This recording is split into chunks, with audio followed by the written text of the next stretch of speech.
The wind howled like a living thing, cutting through the thick layers of Commander Elias Kane's survival suit. The frozen wasteland stretched endlessly in every direction, white and gray under a sky the color of lead. His visor displayed the temperature, -70 degrees. Numbers didn't scare him, but the sharp bite in his lungs told him the suit's heater wouldn't last forever. Kane had been walking for hours since the crash. The shuttle had gone down fast one moment. Stars. The next, fire and ice. He had crawled from the wreck with nothing but a flare gun, a small pack, and the will to keep moving. The Cums were dead, and the storm had swallowed the emergency beacon. He was alone, or at least he thought he was. A shadow moved through the white haze ahead. At first, he thought it was a hallucination. Shapes often danced in the snow when the mind grew tired. But the shadow grew taller, sharper, until he could make out the figure of a person. No, not a person. The silhouette was too long, the stride too smooth. The figure carried a spear, its tip glinting like polished ice. Kane's training told him to keep his guard up, but the freezing wind left no room for pride. If there was shelter, he needed it. The figure stopped several meters away, watching him in silence. Then, in a voice low and steady, it spoke. "You are human." The speaker stepped closer, and the storm peeled back just enough for Kane to see her. Tall, nearly a head taller than him, with pale silver skin and hair the color of snow. Her eyes were narrow and golden, like a predator's. The suit she wore was stitched from hides, layered for warmth, but built for speed. She was beautiful in the way dangerous things often were. "I am," Kane answered, his voice hoarse. "My ship crashed. I need shelter." The woman studied him for a long moment, her eyes scanning every part of him as though weighing his worth. Finally she nodded. "Follow me." Quickly, they moved through the storm, her pace swift but sure. She walked as if the snow was nothing, her boots leaving barely a mark. Kane followed, stumbling at times, but she never looked back to see if he was keeping up. After several minutes, they reached the mouth of a cave hidden behind a curtain of ice. The woman slipped inside, and Kane followed, relief washing over him as the wind's roar faded behind them.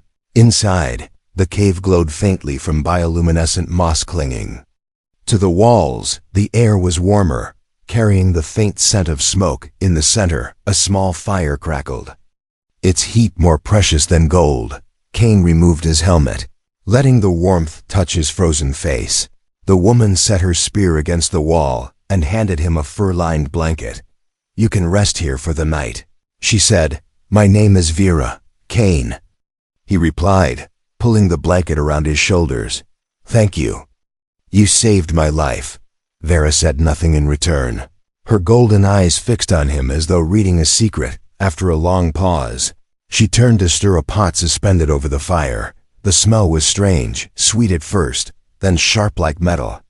Hunger gnawed at him, but he forced himself to stay alert. From deeper in the cave came a sound, faint, almost like a low mechanical hum. It rose and fell in a slow rhythm. Kane frowned, glancing toward the dark tunnel beyond the firelight. "What's that noise?" he asked. Vera's hand froze on the spoon. Then she looked at him, her face unreadable. "It is nothing you need to worry about," she said flatly. Her tone was calm, but there was a hardness underneath, the kind that warned a man not to. "Ask again." Kane let it drop, or at least pretended to. His eyes wandered the cave, noting the details, weapons on the wall, not just hunting spears but bladed tools and crossbows, ropes coiled neatly, metal traps stacked in a corner, and then chains, heavy, reinforced chains bolted into the stone, not meant for animals. The links were too thick, too strong. A shiver ran through Kane that had nothing to do with the cold. He forced himself to look away as Vera handed him a steaming bowl. Her voice was softer now, almost kind. "Eat, you will need your strength." Kane took the bowl but didn't eat right away. He studied her face, calm, steady, hiding something. The storm outside still screamed against the cave walls, but Kane felt a different kind of storm growing inside. He was alive, yes, but safe?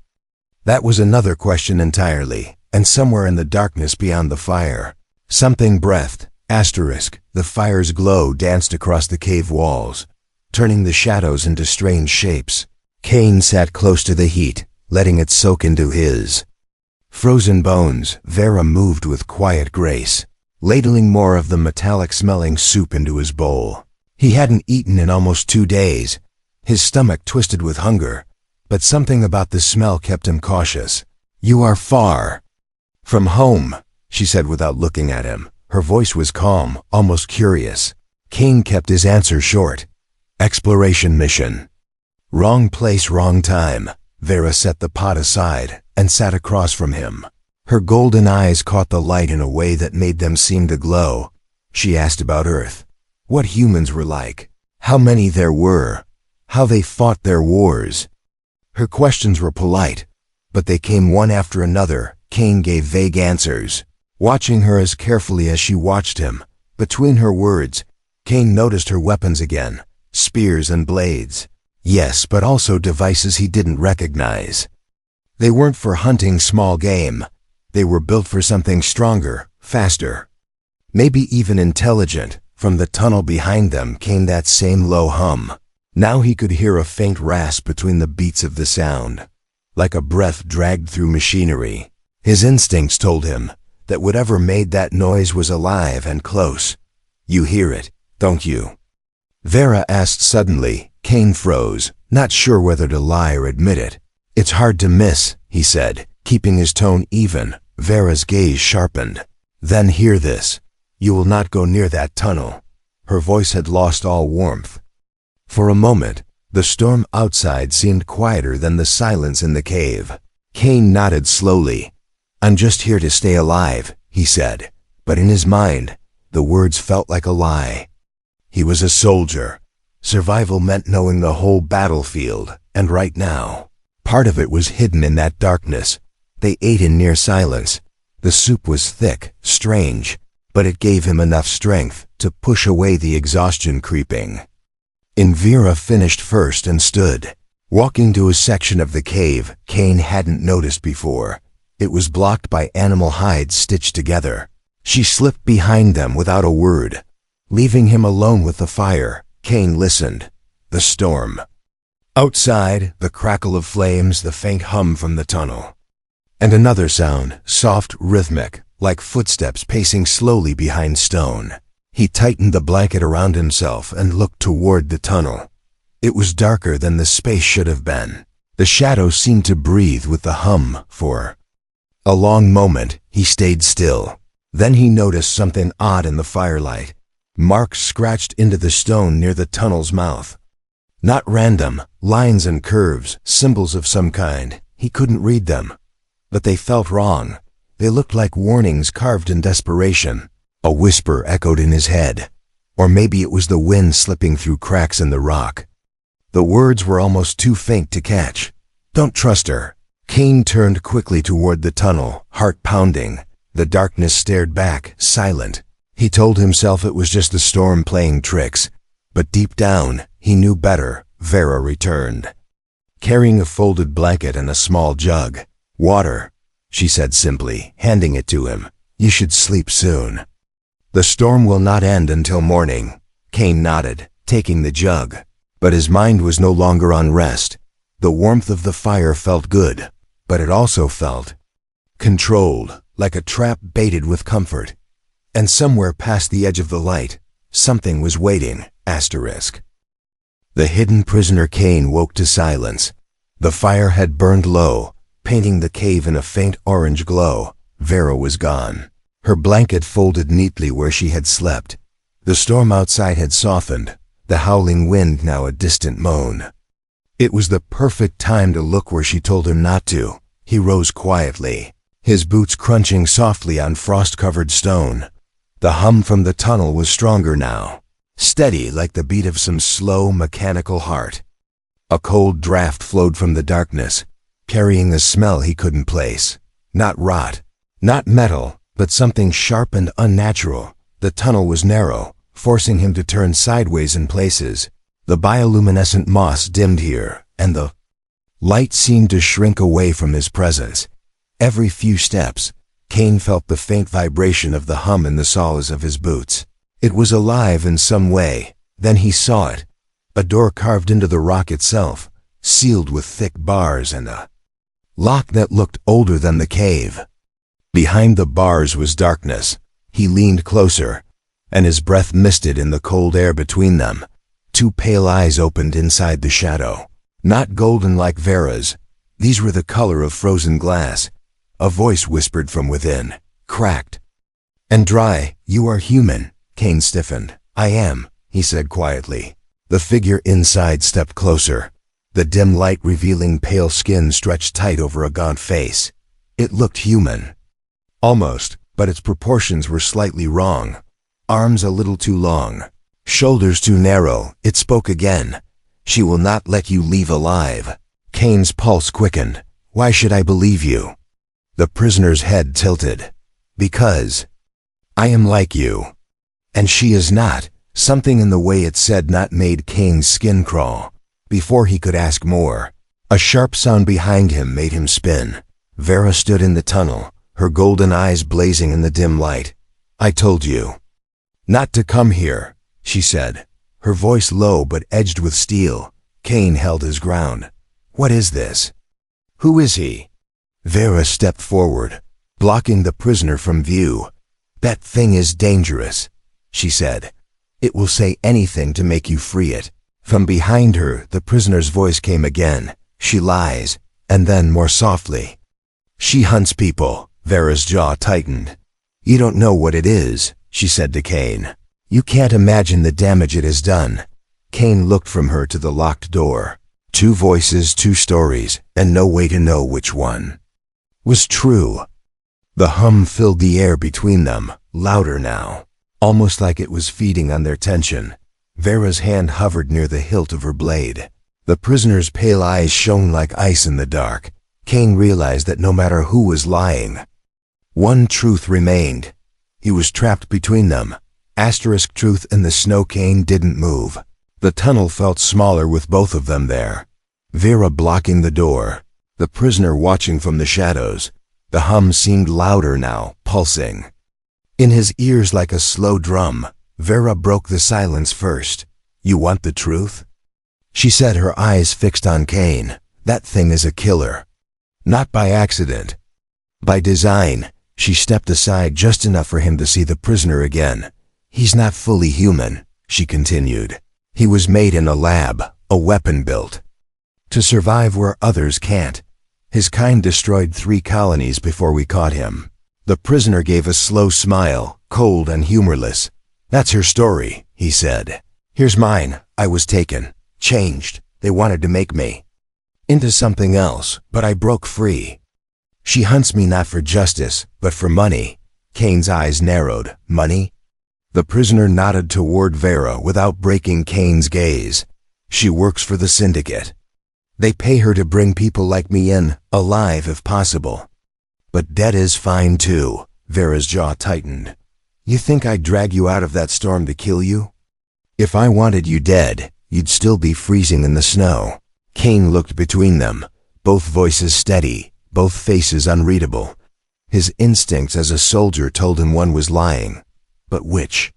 The prisoner stepped closer to the bars, the pale light catching on scars Kane hadn't noticed before. "They called us hybrids, half human, half something else.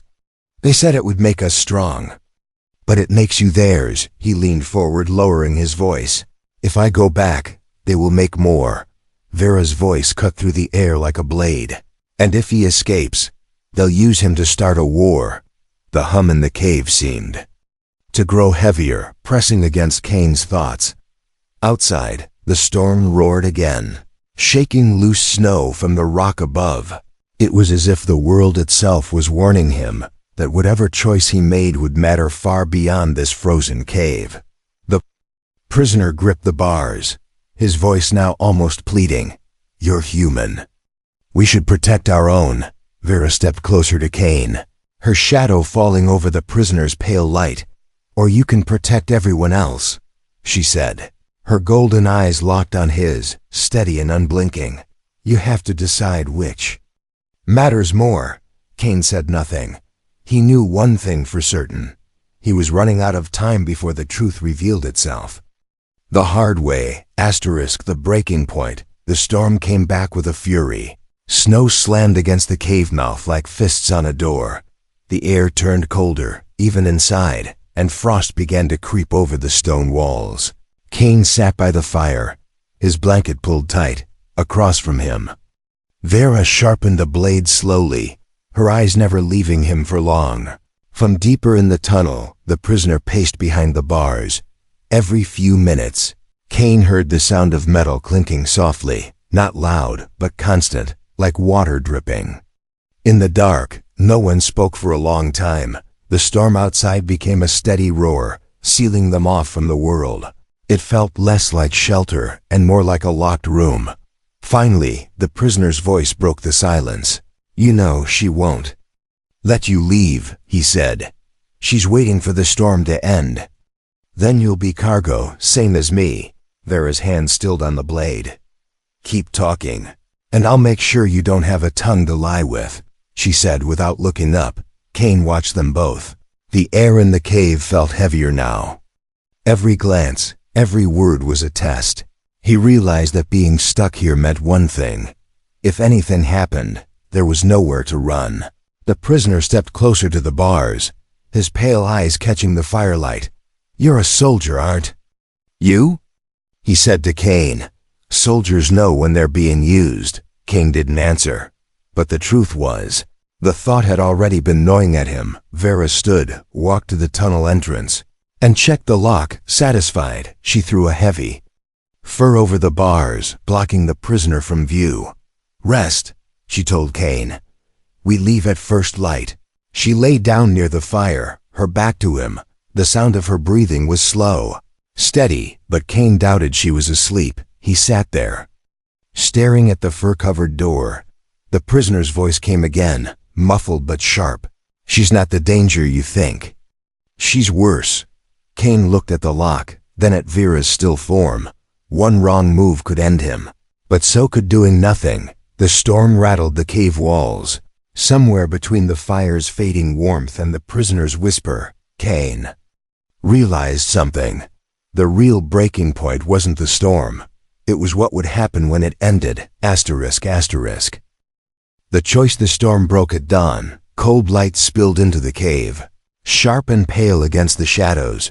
Vera was already on her feet, packing gear with quick, sure hands. The prisoner stood at the bars, silent, but watching every move she made. Cain sat by the fire, the black device hidden under his coat.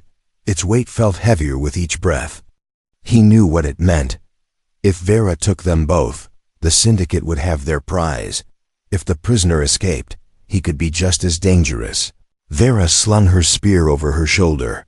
We move now, she said, her voice clipped. She unlocked a metal case from the wall and took out a pair of narrow restraints. They were sized for human wrists. Cain stood slowly. I'll help you carry him, he said. She gave a short nod, not looking at him.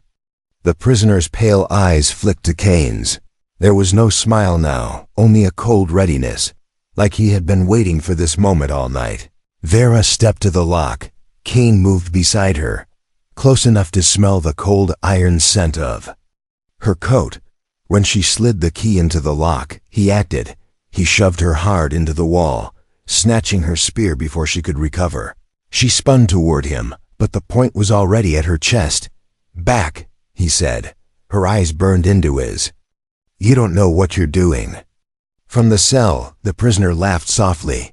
Yes, he does. Cain turned the spear toward the lock and smashed it. The metal gave way, the door swinging open. The prisoner stepped out slowly, stretching like a man savoring freedom.